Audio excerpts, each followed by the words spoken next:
This story began with a simple wig, worn by a bride on her wedding day. A bride arrives at a beauty parlor to get ready. All around her, there is rush and noise, bright lights, makeup, and people busy with their own work. The bride had short hair, but on this day, she wanted to look perfect with long, thick hair, just like a bride from the movies. The girl at the parlor who was styling her kept hearing the same thing, again and again. Make sure you attach the wig in such a way that it looks exactly like my real hair. No one should be able to tell it's fake. It has to be perfect. She repeated it several times, as if there was a hidden fear inside, as if nothing could go wrong today, because this was the most important day of her life. The parlor girl smiled and said, "Don't worry. I'll make you look so natural that no one will notice." While the girl was attaching the wig to the bride's head, the bride began to feel something strange. It felt as if her head was slowly becoming heavy, unnaturally heavy. After a while, she said, "My head feels kind of heavy." The parlor girl asked, "Have you worn a wig before?" The bride replied, "No." Then, in her mind, she thought, maybe that's why it feels this way. Anyway, she left the parlor and went back home for the wedding. The wedding ended beautifully. Everything felt like a life's laughter, joy. But the real story began that very night. At night, when her husband looked at her properly for the first time, he suddenly seemed a little surprised. He spoke softly. "Have you not been sleeping well for a long time? Why are your eyes so red? And you look very tired." The girl paused for a moment, then said in a low voice, "Actually, ever since I put on this wig, my head has been feeling very heavy. My body feels strangely unwell, as if something isn't right." Her husband, now concerned, said, "Then take it off. It's okay, you are beautiful just the way you are." Then, slowly, she began to remove the wig, but strangely, it was quite difficult to take off, as if it wasn't just hair, but something more. After a lot of effort, she finally managed to remove it. She placed the wig inside a nearby drawer, and at that very moment, she felt a deep sense of relief, as if a heavy burden had been lifted from her head. Her body felt lighter. Her breathing returned to normal. The next morning, the girl woke up and was about to start her day normally, but suddenly, her eyes fell toward the kitchen. Someone was in the kitchen. Working, she froze. Then she remembered Donnelly. She and her husband live in this house. So then, who is that? Slowly, she stepped forward and looked carefully. Girl was cooking, but in the very next moment, her body trembled, because the hair on that girl's head was the exact same wig, the one she had taken off last night and placed inside the drawer. Filled with anger, fear, and disbelief, she burst out, "How is this possible? Who is using my things?" She ran forward in rage, grabbed the girl's hair tightly from behind, and pulled. "Who are you? How did you get into my house?" At the sudden pull, the girl's neck jerked. Slowly, she turned back, and in a completely normal voice, she said, "What happened? Why are you pulling my hair?" The girl was stunned. "Your hair? This is mine." The girl replied calmly, "No, you're holding it yourself. This is my hair." Just then, the husband rushed in. "What happened? Why are you shouting?" The wife, agitated, said, "Who is this girl? She's using my things." The husband, a little surprised, said, "Oh, I forgot to tell you. This morning, I hired her for work. She helped with the house chores. Although suspicion arose in the bride's mind, she stepped forward and held the girl's hair herself to check, and she was surprised. The hair was completely real. No fake, no extensions. She felt embarrassed. Slowly, she said, "Sorry. I made a mistake." After that, she went back to her room. A little later, her husband also came into the room. Both of them stayed silent, but an uneasy feeling kept growing inside the bride. Suddenly, she opened the drawer and saw the wig was lying right there. She picked it up, and suddenly her body went cold, because the hair of this wig and the maid's hair were exactly the same. Same color, same style even. The tangled strands of white hair matched perfectly. How was this possible? Night fell. Suddenly, a knock on the door. The husband opened it and saw the same maid standing there. She calmly said, "I thought you might need some milk, so I came to ask." The husband said, "No, we don't need any." But even as he spoke, his eyes were somewhere else fixed on the girl's hair. He noticed in a section of the hair hanging in front, there was a tangle of white strands, the exact same tangle, the one he had seen just moments ago on the wig inside the drawer. Exactly the same. After the girl left, he rushed to the drawer, took out the wig, and confirmed both were exactly identical. This was not a coincidence. Just then, there was another knock on the door. As the husband opened it, he saw the girl standing, turned the other way. But this time, her long hair flowed down her back, unnaturally long. The husband, feeling uneasy, said, "What is it now?" The girl slowly turned around. There was a strange emptiness in her eyes.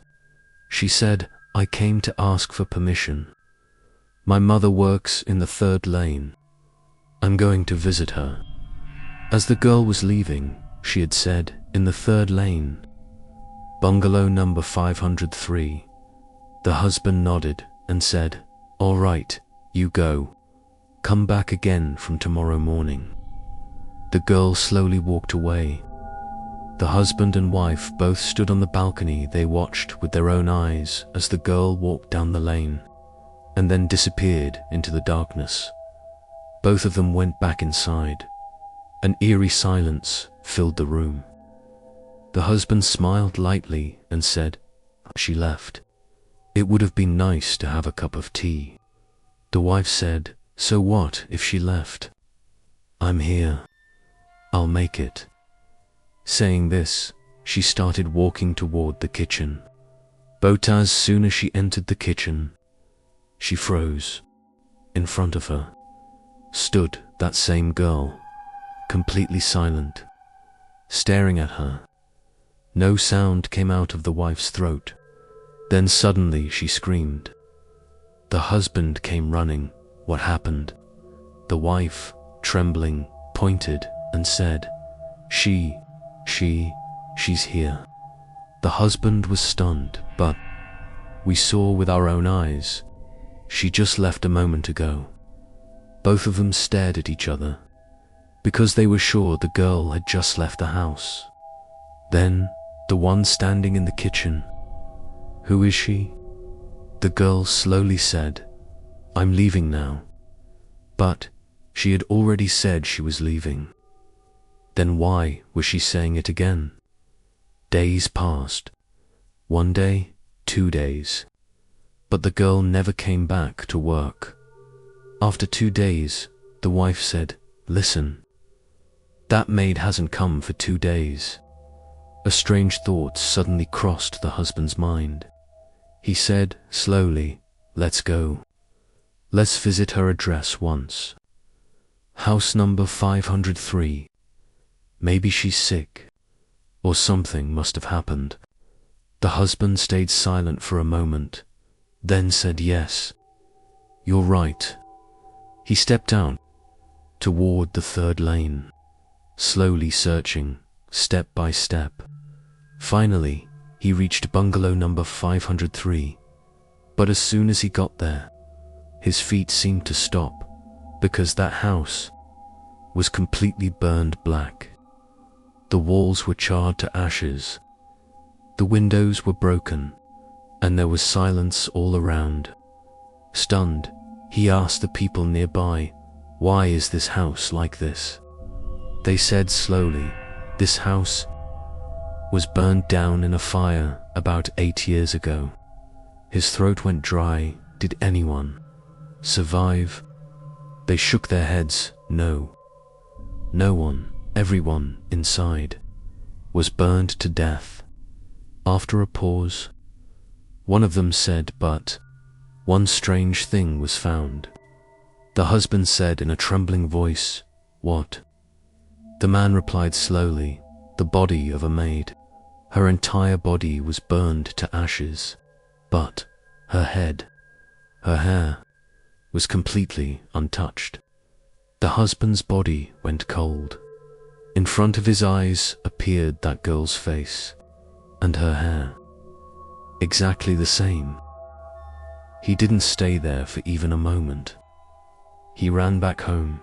After returning home, the husband told his wife everything that had happened. Hearing it, she was terrified. Both of them were deeply shaken, confused, and filled with fear. With heavy hearts and restless thoughts, they eventually lay down, trying to sleep. It was deep night. The clock showed around 2:30. Everything was silent. Suddenly a sound from the kitchen. Ting, ting, ting. The wife woke up. She sat up, listening carefully. At this hour, who is in the kitchen? She woke her husband. "Listen. Someone is in the kitchen." The husband listened closely. Clear sounds, someone was working. Slowly, both of them stood up and quietly walked toward the kitchen. They stopped in front of the door. The husband slowly opened it, and what they saw inside made their hearts tremble. Inside the kitchen stood that same maid, the one who hadn't come for 2 days. She was silently cooking, as if nothing had happened. Her back was facing them. The wife said in a trembling voice, "Fatima." The girl stopped. Slowly, she turned around, and at that moment both of them screamed together, because her face was completely burned. The skin was charred black. Her eyes were hollow. Her lips had melted away. But her hair was completely untouched. Long, black. That same terrifying hair. Both of them stepped back, trembling. The husband shouted, "What do you want? What have we done to you? Why are you haunting us?" The burned-faced girl standing inside the kitchen slowly said, troubled, "It's not me. You are the ones who have troubled me." The husband, in a trembling voice, said, "Us. What have we done to you? What do you want from us?" The girl's eyes flared. She said slowly, "Something of mine is with you. Give it back to me. I will leave. I won't harm you." The husband and wife looked at each other. Suddenly, only one thing came to their minds: the wig. The wife said in a shaky voice, "That, the hair." The girl whispered, "Yes, that is my hair." In an instant, everything became clear. Bungalow number 503. The fire, the burned body, and the only thing left untouched, her hair. That hair someone had taken and made into a wig, and that very thing had now reached their house. The girl's voice grew heavy. "Everything burned. Only my hair survived. They are my last memory. Give them back to me." The husband didn't wait any longer. He ran upstairs, opened the drawer and took the wig. Rushing back down, he held it out with trembling hands. "Here, take your thing." The girl slowly took the wig. Her fingers were shaking. She touched the hair. A strange calm appeared on her face. Suddenly all the lights in the house went out. A cold gust of wind passed through, and in the next moment, in the kitchen, no one was there. The husband and wife stood there, breathing heavily, but the house was normal again. Everything was quiet. After that night, the girl was never seen again. It is said there are some people in this world who cut the hair of the dead and make wigs. Some do it honestly. Some do it in terrifying ways. But some things should remain with the dead, because sometimes they want to come back. The person who sent this story is named Farhad. Farhad Bhai says, "After I came to Saudi Arabia, I first stayed in Riyadh for a few days. Later, I moved to a remote village area with my sponsor. After traveling about 100 kilometers from Riyadh, a vast empty desert began. As we went further, I saw mountains on both sides and a road in between. At first, everything was going well after reaching that place, but later, I faced the real incident. The place where I stayed was very large and surrounded by walls. Behind it, there was my sponsor's father's date garden. The mountains were about 5 minutes away from the house. There was also a guard named Ollie. This incident happened a few months after I arrived there one day. My sponsor was coming from Riyadh to throw a party during winter. In Saudi Arabia, people often do barbecues in winter, lighting firewood. It was around 12 p.m. Sometime in 2021, Ollie came and told me to bring firewood from beside the date garden and to separate some of it. Although my main job was different, I used to manage my sponsor's business during parties. Everyone helped with the arrangements. Anyway, I went to the date garden and first looked around. Suddenly, I saw something fall from a tree and slip under the pile of wood. When I went closer, I saw a white snake. I had never seen such a snake in my life. I thought maybe it was a different species from the nearby mountains. The snake started hissing and tried to move towards me. I picked up a stick and, without thinking much, hit its head. After a while, the snake made a strange sound and died. I didn't take the matter seriously. After all, it was just a snake. That night, I went to sleep a bit early. Suddenly, I had a very strange, almost hypnotic dream. In the dream, I saw my sponsor coming from Riyadh. As he got close to the house, his car broke down. He was carrying some bags. He called the guard Ali and asked him to bring me to the car. While I was still in that dreamlike state, I heard a real knock on my door and Ali's voice. What Ollie told me shocked me. It was exactly what I had just seen in my dream. I quickly got up, put on some clothes, and went out with Ollie. But at that moment, I couldn't understand whether I was dreaming or awake. The dream felt so real that everything seemed mixed together. After walking for about 8 to 10 minutes behind Ollie, I actually saw my sponsor standing there. But I didn't see any car. I thought maybe the car was taken somewhere to be fixed. From the moment I left with Ollie, my thoughts felt strangely trapped in a kind of trance. Then I saw a white bag in my sponsor's hand. It looked like a sack. I greeted him, and he replied. Then he told me to take the bag. I took it in my hands. He then told me to carry it on my head, and I did. Then he told me, follow me. My sponsor was walking in front, Ollie was behind, and I was in the middle. We all kept walking. After going some distance, I noticed that my sponsor was not heading toward the house road. Instead, he was walking toward the mountains. I kept following him. After about 20 to 22 steps, I asked, "Sir, why are we going this way?" He replied, "Why? What happened? Are you scared?" I said, "No, I'm not scared." I was still carrying the bag on my head. It felt heavy, around 30 to 35 kilograms. As we kept walking, we reached the mountain. Then I was ordered to climb it. The strange part was, normally it should take at least 40 to 50 minutes to climb that mountain. But we reached the top in just 1 minute. At that exact moment, for the first time, my heart trembled in fear. My body felt heavy. Everything around me was dark. Only the path I was walking on seemed slightly visible. I started reciting Ayatul Kursi silently in my mind. By then, I had realized something was not normal. The two people beside me were not normal either. A thought came to my mind. How would I even get down from this high desert mountain by myself?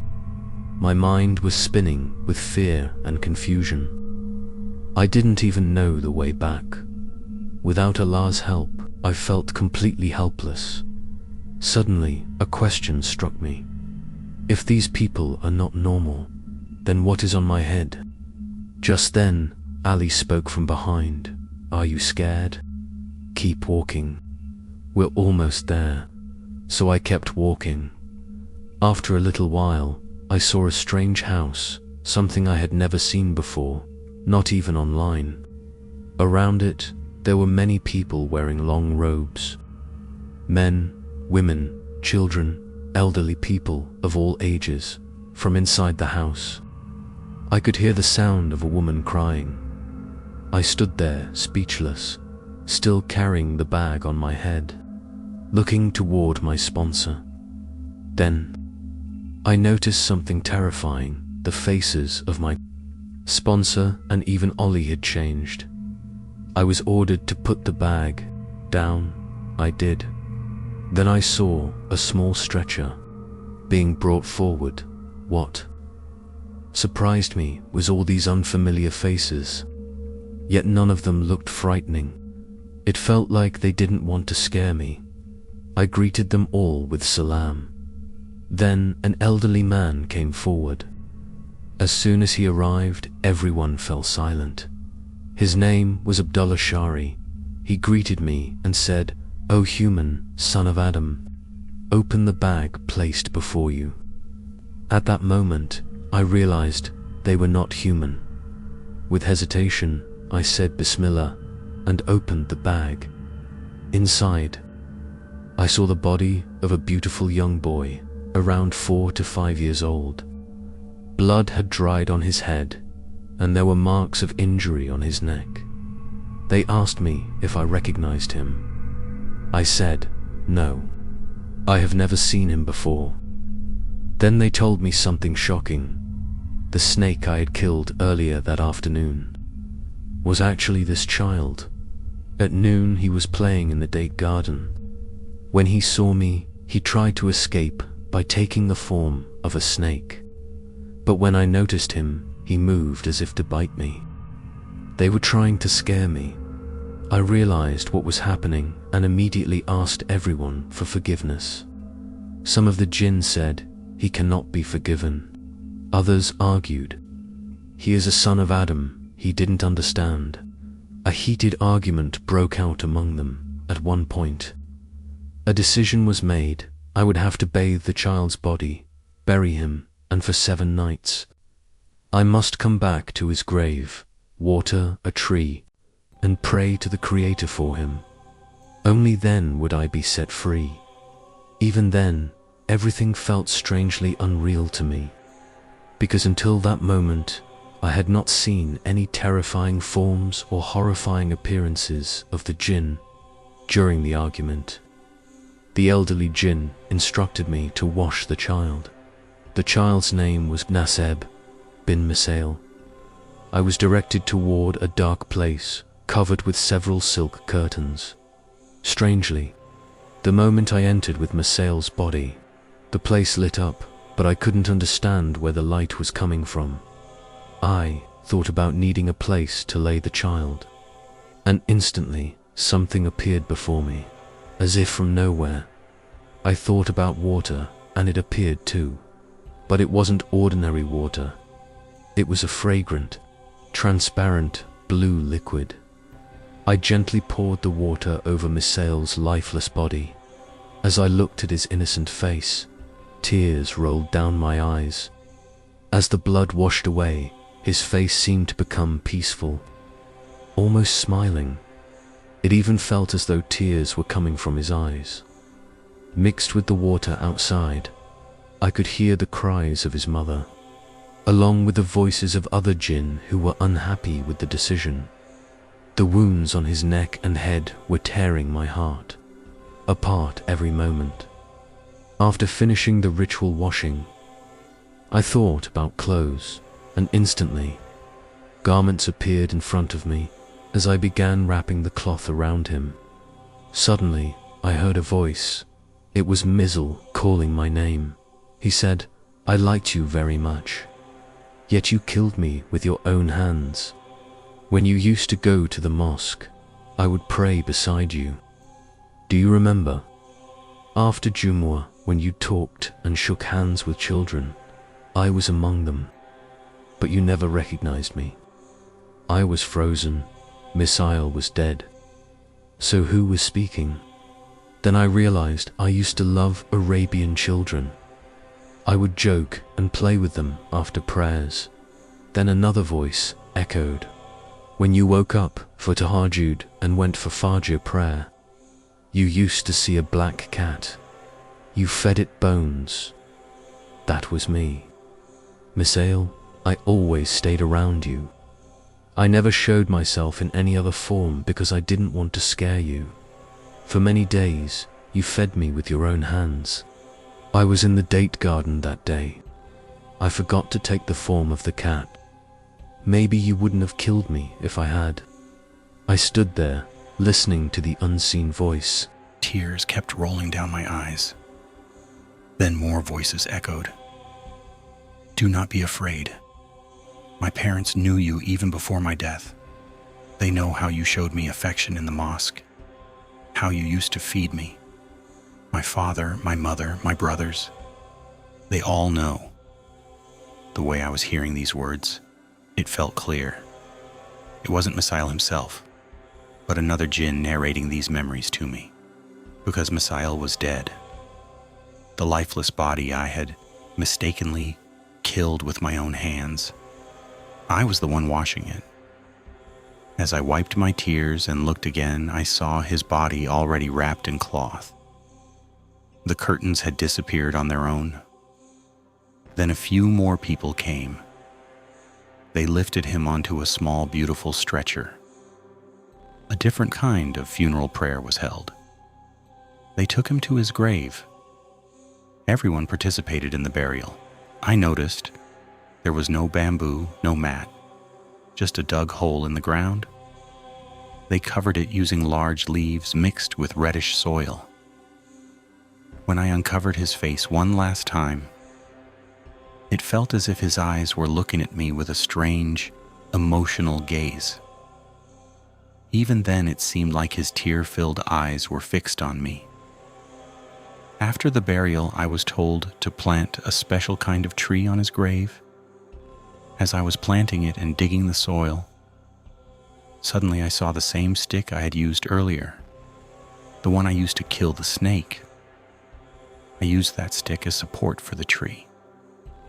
At that moment, more than fear, I was overwhelmed with sorrow and regret. Everything was completed. Then the elderly Jinn ordered everyone to leave. They all left, except a few who refused. They wanted revenge against me, but the elder scolded them and said, "This son of Adam is not at fault. It was Misael's mistake.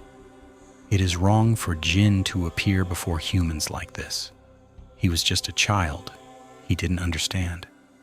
And humans, they cannot recognize us. This is natural.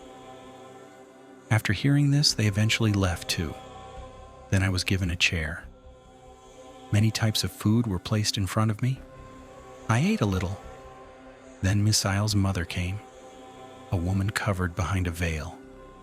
She greeted me with a gesture and said, "I am Hafsa, Misail's mother. You killed my child. I could have brought you to severe justice. But his father and I chose not to. We are not the ultimate judges, and we're not above judgment. Everyone will face the final judgment." As I listened to her, I felt strangely moved. Then she left. The elderly Jinn then ordered someone named Sufyan to respectfully take me back home on a camel. Sufyan, a strong man dressed in robes like a warrior, made me sit on the camel. Within moments, we descended from the mountain. I sat in front of him like a small child sitting on someone's lap. He dropped me in front of my house, exchanged greetings with me, and left. When I reached the gate, I saw no one around. At that moment, the sound of the Fajr Azan echoed from the mosque. Everything around me felt completely normal again. Without going inside the house, I went straight to the mosque to offer Fajr prayer. There were around 15 to 20 more Arabian men in the mosque. Everyone started talking among themselves. What a beautiful, strange fragrance. Where is it coming from? They were smelling my Punjabi clothing. For several days, they kept asking me, is it attar or body spray? What's the name? Which brand is it? I told them, I brought it from Riyadh. I don't remember the name. But I noticed something unusual. The Imam was smiling quietly. He said to me, "Come see me after Zuhr prayer." After Zuhr, I went to his room. The Imam told me, this was not a normal fragrance. I understood that. He further said, when I pray tahajjud alone in the mosque at night, sometimes I smell this same fragrance. Anyway, for the next 7 days, I didn't have to go back to that mountain.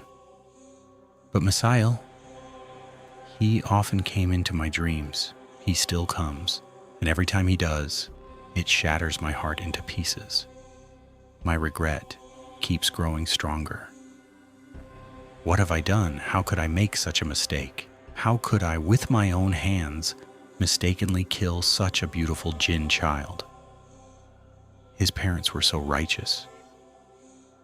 They could have taken revenge on me, but they didn't. Because for an unintentional killing, no one deserves the ultimate punishment.